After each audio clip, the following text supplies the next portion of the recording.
Bonjour bien-aimés. Alors là, aujourd'hui, je veux commencer à aborder un sujet important sur le leadership. Alors, Jésus-Christ est le modèle par excellence du leadership serviteur. J'évoquerai plus l'aspect leader-serviteur.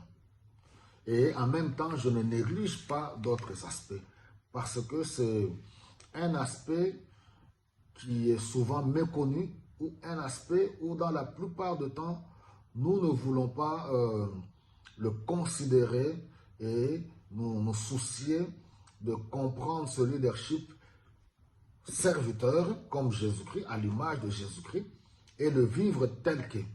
Alors, nous sommes dans Matthieu au chapitre 20, le verset 20 à 28. Nous voyons la femme de Zébédée, c'est-à-dire, je peux ici l'appeler Maman Zébédée, dans chapitre 20, Matthieu chapitre 20, le verset 20 à 28. Elle vient auprès du Seigneur pour demander une faveur. Quand tu viendras dans ton royaume, je viens implorer ta faveur. Que mes deux fils ici, l'un siège à ta droite et l'autre à gauche. Le Seigneur lui dit, est-ce que vous savez moi ce que vous demandez? Pourriez-vous boire la coupe, alléluia, la coupe de souffrance dont je suis appelé? Il dit, bon, de toute façon, la coupe, vous la boirez, vous allez boire la coupe de la souffrance. Là, il n'y a pas de problème. C'est-à-dire, vous participerez, étant donné que vous êtes mes disciples. Vous passerez par le même chemin que moi. Vous allez connaître, alléluia, les tribulations et ainsi de suite. Vous connaîtrez des persécutions. Parce que Jésus-Christ, sa coupe, il devait se sacrifier, mourir pour délivrer toute l'humanité. Alors, il dit, mais quant à la place de celui qui devra s'asseoir, cela est réservé à mon Père. Celui qui connaît qui réellement pourra se mettre à gauche ou à droite. Alors, voilà une maman, comme dans la plupart des cas, les femmes, tellement c'est un souci normal pour tout mère qui aimerait bien la réussite ou le bien, qui veut se rassurer réellement du bien de ses enfants. Mais elle n'a pas du tout réalisé ce qu'elle demandait. Et là, j'ouvre encore une parenthèse.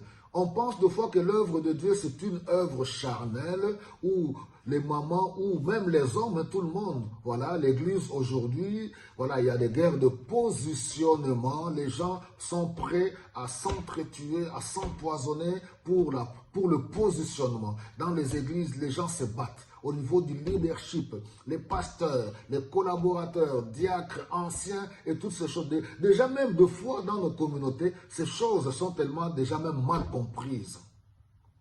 Les titres, les dons, l'appel, toutes ces choses-là devraient encore. Pourquoi? Parce que nous n'avons pas compris l'aspect du leadership serviteur qu'a été Jésus-Christ.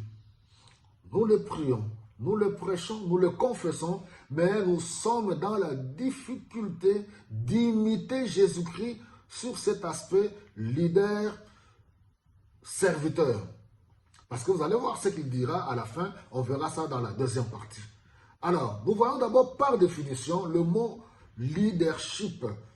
C'est la capacité, c'est un mot anglophone, capacité d'un individu à conduire d'autres individus ou une organisation dans le but d'atteindre certains objectifs. Alors, le mot leader, en d'autres termes, ne veut tout simplement dire qu'un meneur, un conducteur, un chef, un porte-parole, un guide, un représentant d'un groupe quelconque. Alors, il faudra que nous puissions réaliser que ce n'est pas tout le monde dans le contexte du corps du Christ, dans le contexte de l'Église, dans le contexte du royaume des cieux, il y a des critères. Il y a des critères que nous devons considérer pour devenir un leader. Il y a le préalable que nous devons considérer pour devenir un leader. Et nous voyons dans 1 Timothée au chapitre 3, quand Paul écrit à son fils Timothée, il dit que celui qui veut devenir évêque, il a fait une bonne chose et il donne une liste de conditions.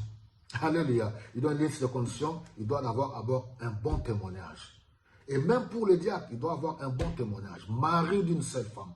Quelqu'un qui n'est pas adonné à l'alcool. Quelqu'un qui n'est pas adonné à ses sécurités. C'est tenir sa propre maison.